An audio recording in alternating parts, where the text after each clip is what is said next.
आज से 110 साल पहले 15 अप्रैल 1912 वो तारीख थी जब दुनिया का मशहूर तरीन बहरी जहाज टाइटैनिक समंदर में डूब गया था। उस वक्त रात के 2:20 हो रहे थे। टाइटैनिक उस वक्त कनाडा के पास अटलांटिक ओशियन में मौजूद था। इस हादसे में 1500 से ज्यादा लोग मारे गए थे। अब टाइटैनिक कैसे डूबा ये मैं आपको पहले भी कुछ वीडियोस में बता चुका हूँ। इस वीडियो में मैं आपको ये बताऊंगा कि टाइटैनिक के डूबने के बाद क्या हुआ, यानी टाइटैनिक के मलबे के साथ क्या हुआ, आज टाइटैनिक कहाँ मौजूद है और इस तारीखी बहरी जहाज को आज तक निकाला क्यों नहीं जा सका।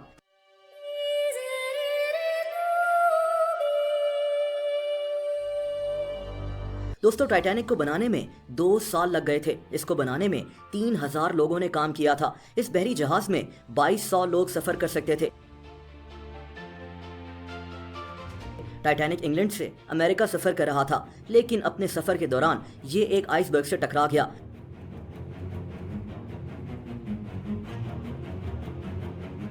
अब कई लोग ये भी मानते हैं कि उस वक्त टाइटैनिक में आग लग चुकी थी और इसके डूबने की एक बड़ी वजह आग भी थी।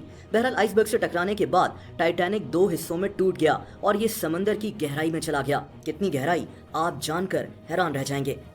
दोस्तों, टाइटैनिक समंदर के 12,600 फीट नीचे मौजूद है। अब जब 1912 में टाइटैनिक डूब रहा था तो इसके डूबे हुए मलबे को ढूंढने की बहुत कोशिश की गई। कई टीम्स अटलांटिक ओशियन में जाकर वापस आ चुकी थीं, लेकिन टाइटैनिक का कुछ पता नहीं लग सका।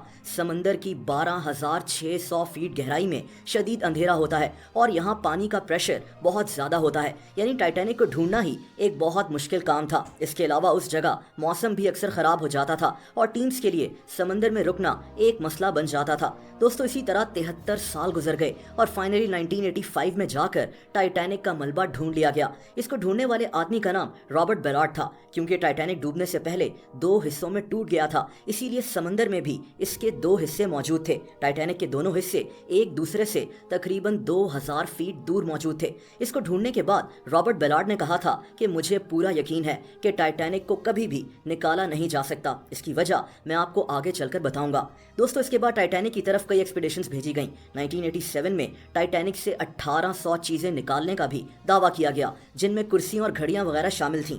लेकिन टाइटैनिक के मलबे को कभी ऊपर क्यों नहीं निकाला गया, ये तारीख का एक इंतहाई अहम हिस्सा है। तो फिर इसका मलबा आज भी पानी में क्यों मौजूद है? दोस्तों, टाइटैनिक के हिस्सों को बारी बारी समंदर से निकाला भी जा सकता है और कई लोगों ने इसको निकालने की कोशिश भी की। आज जब हमारे पास टेक्नोलॉजी भी मौजूद है कि हम समंदर की इतनी गहराई से चीजें निकाल सकते हैं, तो टाइटैनिक के टुकड़ों को क्यों निकाला नहीं जा रहा? दोस्तों, इसकी एक सिंपल वजह यह है कि टाइटैनिक अब तकरीबन ख़त्म हो चुका है। इस पर जंग लग चुका है। ये इतनी बुरी हालत में मौजूद है कि इसके कई हिस्से समंदर के 38 स्क्वायर किलोमीटर्स की गहराई में फैले हुए हैं। इसको अगर ऊपर की तरफ लाने की कोशिश भी की जाए तो इसके हिस्से टूट फूट जाएंगे। एक्सपर्ट्स का मानना है कि बहुत ज़्यादा पैसे खर्च करने के बाद भी अगर टाइटैनिक के हिस्सों को निकाल लिया जाए तो इनको पहचानना ही मुश्किल हो जाएगा और इतने पैसे खर्च करके भी इन हिस्सों को निकालने का कोई फायदा नहीं होगा। दूसरी बात यह भी है कि टाइटैनिक को आहिस्ता आहिस्ता समंदर के नीचे मौजूद बैक्टीरियाज खा रहे हैं, यानी शायद आने वाले वक्तों में